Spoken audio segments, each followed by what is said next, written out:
তোমরা জানো যে কালকে আমরা এই সাইডে কিন্তু মাছা দিয়ে ঢালাই করে রাখছিলাম লিন্টন, তো লিন্টনের উপরে কিন্তু আজকে আমাদেরকে গাঁথনি করতে হবে। আগের ভিডিওতে বইলা দিচ্ছি আপনাদেরকে।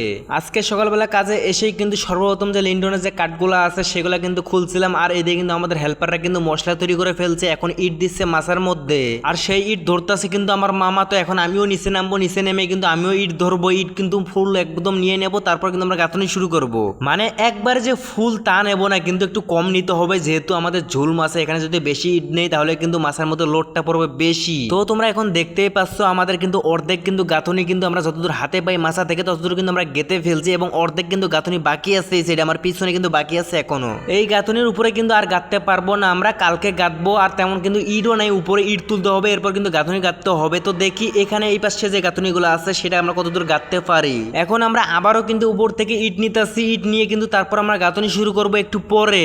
আর আমরা একটু আগে কিন্তু নাস্তা খেয়ে আসলাম, নাস্তা খেয়ে এসে কিন্তু এখন ইট নিতেছি, এবং আমাদের আর একটা হেল্পার কিন্তু বালু বানাচ্ছে। আমাদের কিন্তু বালু শেষ হয়ে গেছে। তোমরা জিজ্ঞাসা করতে পারো যে ভাই তুমি এখনো ক্যামেরার সামনে আসো নাই কেন, এতক্ষণ ধরে ভিডিও বানাইতেছো, সকাল থেকে অনেক কাজ করে ফেলছো, তুমি এখনো কেন ক্যামেরার সামনে আসো নাই? আসলে ভাই আমি মাস্ক আনতে ভুলে গেছি, এবং নাস্তা খাইতে গেছিলাম, যে নাস্তা খাওয়ার সময় মনে করছিলাম যে নিয়ে আসবো, কিন্তু তখন আমার মনে ছিল না মাস্কটা আনতে। তো সেই কারণে এখনো কিন্তু ক্যামেরার সামনে আসা হয়নি। আমি লাঞ্চের পরে দেখি যদি মাস্কটা আনার মতো মনে থাকে, যদি মাস্কটা নিয়ে আসি তাহলে কিন্তু ক্যামেরার সামনে আসবো ইনশাআল্লাহ। আমরা তো গাঁথনি গাঁথতেছি বাইরে, এবং আমাদের যে আরো লোকগুলো আছে তারা কিন্তু ভিতরে গাঁথনি গাঁথতেছে। তোমরা দেখতেই পাচ্ছ ওই ভিতরে কিন্তু গাঁথনি করতেছে তারা। আমাদের মাছের মধ্যে কিন্তু ইট নেওয়া হয়ে গেছে। তো চলেন এখন আমরা গাঁথনি শুরু করি। আজকে কিন্তু ওয়েদারটা কিন্তু মোটামুটি একটু ভালো আছে, সমস্যা নেই, কাজ করতে অনেক ভালো লাগতেছে বর্তমান। আমাদের উপরে যে ইটগুলা আছে সমস্ত ইট কিন্তু আমরা গেঁথে ফেলছি, কিন্তু আমাদের গাঁথনি কিন্তু কমপ্লিট করতে পারিনি। তো এখন আমাদের নিচ থেকে ইট তুলতে হবে, তো সেই কারণে মাছটা এখন সরাই নেবো এই সাইডে। তোমরা অনেকেই জিজ্ঞেস করতে পারো ভাই তোমরা তো একবারে সমস্ত ইট উপরে তুললেই পারতে, কিন্তু ভাই আমাদের নিচে কোনো ধরনের ইট ছিল না, যেগুলো ইট ছিল সমস্ত ইট কিন্তু আমরা উপরে তুলে ফেলছিলাম। এখন আমরা মাছের পাশে সরাই নিচ্ছি, তার কারণ হচ্ছে যে নতুন ইট আস্তে আস্তে সেই ইটগুলো আসলেই কিন্তু আমরা উপরে তুলবো, এরপর কিন্তু এই জায়গায় গাঁথনি গাঁথবো। যেহেতু আমাদের এই সাইডে কোনো কাজ নাই, তো এখন আমাদের যে এই যে সানসাইডটা আছে সানসাইডের টপটা আমাদেরকে করতে হবে। এখন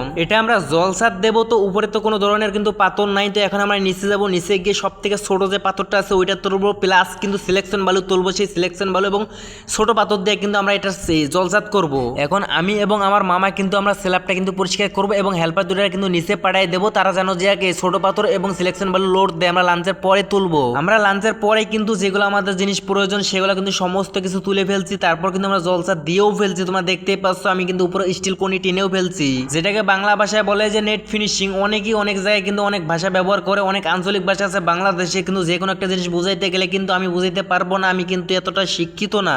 আমাদের যেহেতু আজকের মতো কাজ কমপ্লিট, আমাদের কিন্তু বইলাই দিছে যে এই কাজটা করলে কিন্তু তোমাদের ছুটি আর আজকে দেব আমাদেরকে খোরাকি। তো আমাদের কাজ যেহেতু কমপ্লিট, এখন আমরা যাবো নিচে।